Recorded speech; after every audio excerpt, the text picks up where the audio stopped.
Hey gang, what's going on? Welcome to Talking Vegas All Day with KA. I'm your host KA, and man, we got an excellent history of episode on tap for today. This long since gone property was a very short-lived hotel and casino that was mired with issues, but was the one of the first non-segregated hotels and casinos in Las Vegas. Yes, folks, I'm talking about the Moulin Rouge on today's episode. But before we get started, make sure to hit that like button. And if you like the show, please leave a comment. Or even better, click subscribe. I love hearing and interacting with everyone on social media as well. You can find me at Twitter at Vegas_KA and on Instagram and Facebook at Talking Vegas All Day with KA. Also, the show is available on Apple, Spotify, and other podcasting platforms as well. Finally, if this is an old historical property that you would like me to cover, and yes, it could be something as Frank's gas station on Sahara that once ran a casino and a bank. If I can find a history on it, I will cover it. But for those who are curious, I made that up. Unless there really is a Frank's gas station, which now I might have to look into. And with that, let's get started on today's episode of Talking Vegas All Day with me, KA. Let's go to Vegas, baby. Let's go tonight. Right now, Let's go to Vegas. We'll stay up all night. up in the Let's go to Vegas. So, believe it or not, prior to 1955, almost all the casinos downtown Las Vegas and on the Strip were totally segregated, off limits to any African Americans unless they were in entertainment or in the labor force. Why is that?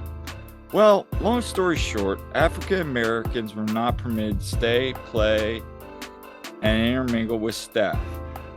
And as staff or entertainers, they were very underpaid and often overworked. And it didn't help that the mob at the time, who pretty much ran Las Vegas, used this to threaten unpleased employees that if they quit, they would never work in this town, or in some cases, worse. And yes, in some cases, from what I've seen and read some unverified documentations, it was much worse. So, enter Vester Heath, who saw a need for an integrated hotel. He and a group of investors, including famed boxer Joe Louis, was brought in with a small ownership share to serve as the official host, opened the Moulin Rouge at a cost of $3.5 million. The property was located at 900 West Bonanza Road and placed in a prime location between the Strip, which served predominantly white audience, and the segregated black neighborhoods of West Las Vegas at the time. The complex of itself consisted of modernist-style stucco building that housed a single-story casino theater building that was attached to a two-story V-shaped hotel building. To its west, an enclosing courtyard formed by the hotel building and the west wall of the casino and theater. The property featured 110 rooms, a gorgeous showroom, swimming pool, restaurant, coffee shop, dress shop, a bar which was constructed of highly polished and expensive hardwoods. The exterior had a 60-foot long neon sign with the hotel's name stylized in cursive writing and murals depicting dancing and fancy cars. The marquee and roadside signs were designed by Betty Willis, the creator of the Welcome to Las Vegas sign, at the top of the south end of the Strip. When it opened, the Moulin Rouge was fully integrated, top to bottom, from employees to patrons to entertainers, with many references to Paris. African American showgirls performed on a nightly basis at a stage amid the backdrops of walls featuring mahogany trim and French-style murals, and also other references to Paris included the Eiffel Tower, which appears vertically in the signs of the establishment at the time, and also on the casino chips. A French chef was at the head of the largest gastronomic restaurant of the establishment. From the entrance, security personnel were dressed in uniforms of the French Foreign Legion as allusion to Paris and the Edith Piaf, who made a comeback after war at the Moulin Rouge. According to the press at the time, this added a touch of glamour in Las Vegas. The hotel made the June 20th, 1955 cover of Life magazine as well, with 2 photos of 2 showgirls. A veritable A-list performers regularly showed up to party until dawn. Prominent African American singers and musicians such as Sammy Davis, Louis Armstrong, Pearl Bailey, Lionel Hampton, and Count Basie would perform at the property often. It was also very popular with one Frank Sinatra. In fact, he would drop in and gamble and perform. His shows became so popular that management added 2:30 a.m. third show to accommodate the crowds. And as business picked up, the Moulin Rouge was the primary inspiration for a lot of future Vegas casinos.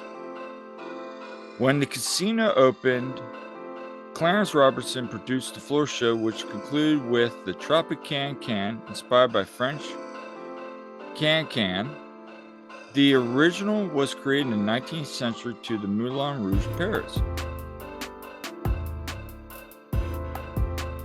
While it opened to long fanfare of well-dressed visitors and Las Vegas' newest showroom, as we said, the Can, this inspiration for the first African American star in France, Josephine Baker. However, like all things, while a hit, it was very short-lived. The Moulin Rouge were shortly padlocked and closed, and the casino closed, reportedly, and from my notes here, being poorly managed and undercapitalized. By December, the casino had filed for bankruptcy, which was granted the following March. Front of the house workers in casinos failed to get hired at other casinos after the Moulin Rouge closed in October of '55. Segregation, unfortunately, at the time, continued as a normal part of Las Vegas operations. In one incident, in the late '50s, ex-Moulin Rouge dancer Anna Bailey was part of a group of African-American women who went to the sands to watch Frank Sinatra perform. After being stopped by security and denied entry, Sinatra himself escorted them onto the lounge and seated them as private table. The Moulin Rouge tried to make a comeback in '57 as well, when Leo Fey purchased and reopened the resort, but it continued with limited services, and in the years after, the showroom was closed for 22 years. The hotel was leased separately and kept operating after closure of the hotel. Fry instituted a policy of charging African American patrons more for drinks than the white patrons, for which the liquor license was revoked in 1960, 61, and 62. Ironically, with the ending of segregation in Las Vegas,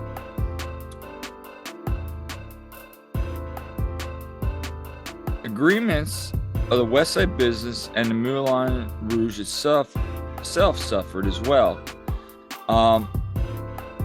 as patrons were no longer limited to segregated business. For a while, the hotel was owned by the first African American woman to hold a Nevada gaming license, Saran Knight Preddy, who first leased the site in 1985, then purchased it for approximately $2 $2 million from Leo Fry in 1989. Nevertheless, to maintain its gaming license, the Moulin Rouge, like many closed properties, operated on a daily basis for a state-mandated minimum of 8 hours every 2 years. For example, video poker machines were trucked in for a day on June 19, 2012, June 11, 2014, and for the last time on the 8th of May of 2018.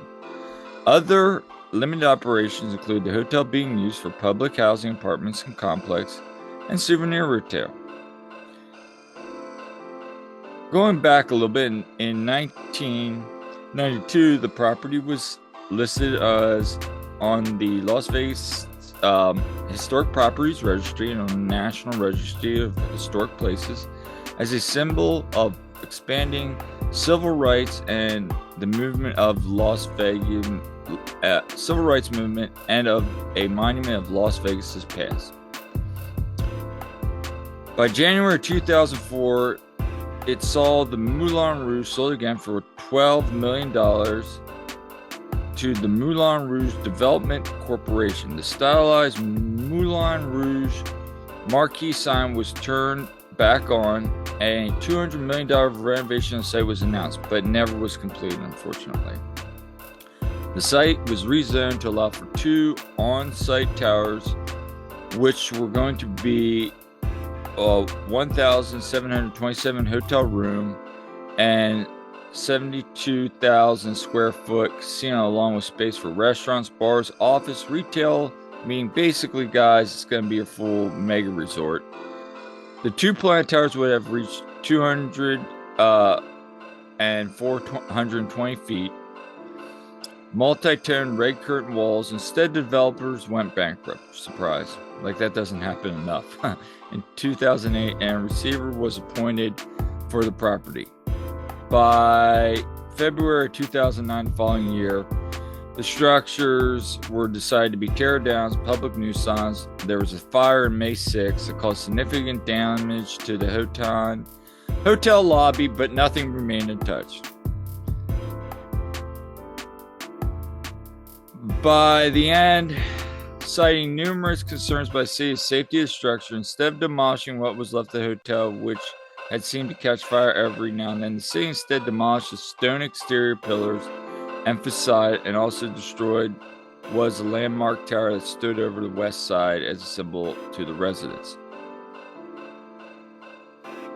In the end, the Moulin Rouge, like many things, was an awesome place. And as you remember back in my episode, even Bob Stupak tried to buy it at one time when he was kicked out of the stratosphere. So, at the end of the day, as much as it was, the Moulin Rouge was a short-lived, very famous, for civil rights movement, because the first non-segregated hotel and casino in Las Vegas, and basically started, the whole new model for what is the correct way to do business, no matter where. So very iconic, a place that I didn't really know much about, to be honest with you folks. And I know I was reading a lot there and kind of really wasn't doing a lot of commenting, but there was just, I could have spent so much on just, after that place closed, everybody was trying to bring it back, and then it just kind of fell apart, and there was fires and all that.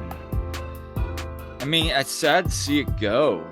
It's kind of like the Showboat. It's another one of those places you wish was still around because of its iconic personality and what it meant in its history, but sadly it's gone. So you have it, the very short but very culturally significant history of the Moulin Rouge. I include my references and show notes in the description below. Please go and check out the pages. I could go on for hours, like I said. But that's our show today. Make sure to hit the like button. And if you like the show, please leave a comment or better subscribe. And if you want to interact with me on social media, I'm mostly involved at Vegas_K, but I'm also I'm also at Talking Vegas All Day with KA. And that's all the time we have for today. So I'll see you next time on an all new episode of Talking Vegas with me, K.A.